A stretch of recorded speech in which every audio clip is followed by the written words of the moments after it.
Hey guys, it's Nerdy Dad Brian here. It's Wednesday, so today's like the Wednesday show, but I don't have like the puppet with me or Alexa. I wanted to do a sort of special episode. Today is September 30th. It's the last day of September, and September is Suicide Awareness Month. So I have a friend who I lost to suicide when I was 18. That was a long time ago. But if you know me, it's probably something you know that I've been through. I tend to talk about it, but I haven't talked about it in like a public forum like this before. So yeah, I thought I would try that. So my friend's name was Nabil. Um, the way I knew him was when I was little. I grew up in a town in Illinois called Glen Ellen, Illinois. And then I moved from there when I was about six. And it was like, I remember being like, for me at the age, like it felt kind of traumatic. Like, uh, I really loved that town. The movie Lucas was filmed there. So it kind of had that 1980s John Hughes kind of feel. Lucas isn't a John Hughes movie, but you know, it's kind of in that genre. Um, so yeah, and I left a good friend of mine. I'll just call him like T. Uh, T was like my first like best friend, and it was really hard to leave him.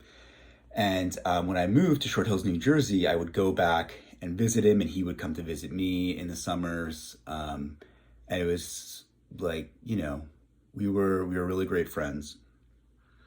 And then in high school, like I would still go to visit him, but it was a little more strained. I think I was like becoming a little more like a sensitive artist person, and he was like on the football team. Um, and so one summer I went to visit him, and he had to go to football practice. And he's like, "Hey, let me introduce you to this guy." And he introduced me to Nabil. And Nabil and I like immediately hit it off. We had like a great friendship connection. We just liked like all the same like media, pop culture stuff. Like we love The Simpsons. We love Mystery Science Theater 3000. He introduced me to a bunch of music that I really liked, like Luna and Pavement. I think another big reason that we connected was he was on the football team freshman year, and I was on the wrestling team freshman year, and we both quit those sports. I think that there is this sort of like, as you're getting into high school and you're a guy, there's this like sort of machismo, like, that you're supposed to have. And we were both just we kind of wanted to be these like sensitive guys, and we just both needed to like take a step back.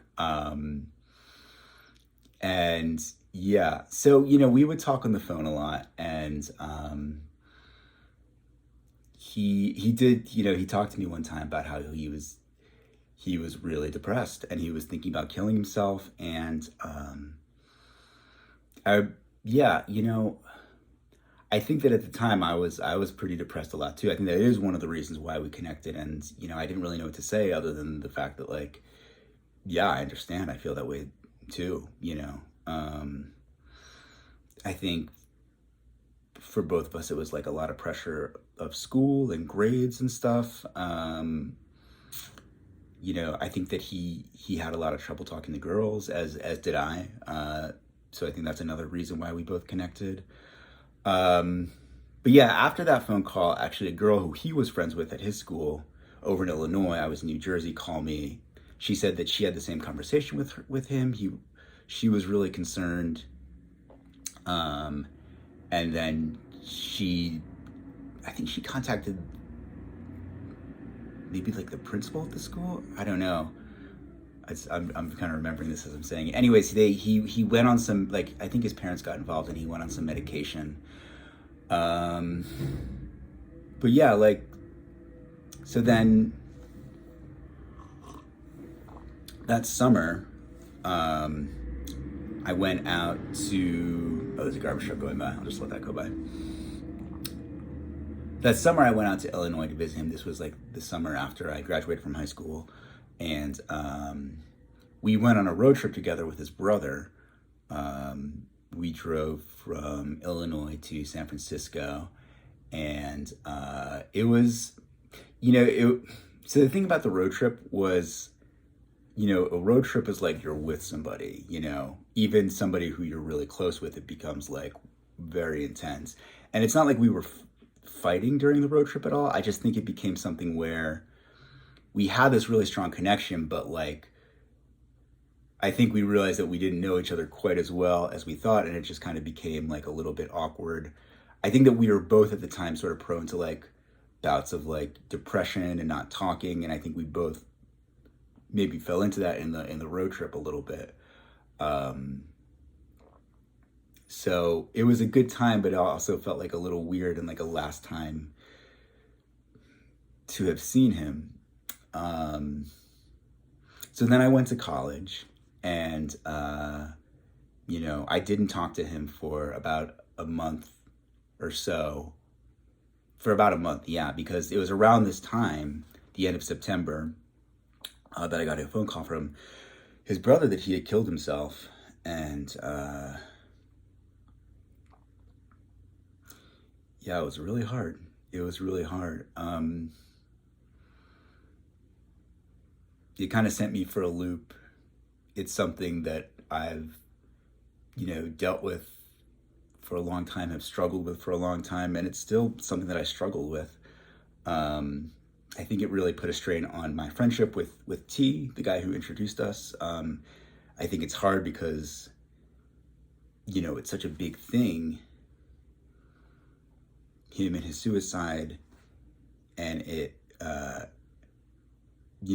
sort of becomes the big thing that you have in common, and then it's hard to keep connecting with that person, I think another big reason why it affected me is, depression and suicidal thoughts is something I struggle with. And,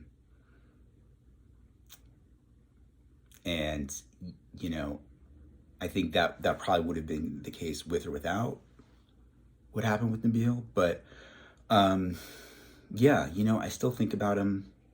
I think about his family. I think about his brother, his parents, because it was hard for me to deal with, but the truth is that, we had a really strong connection, but I didn't really know him that well.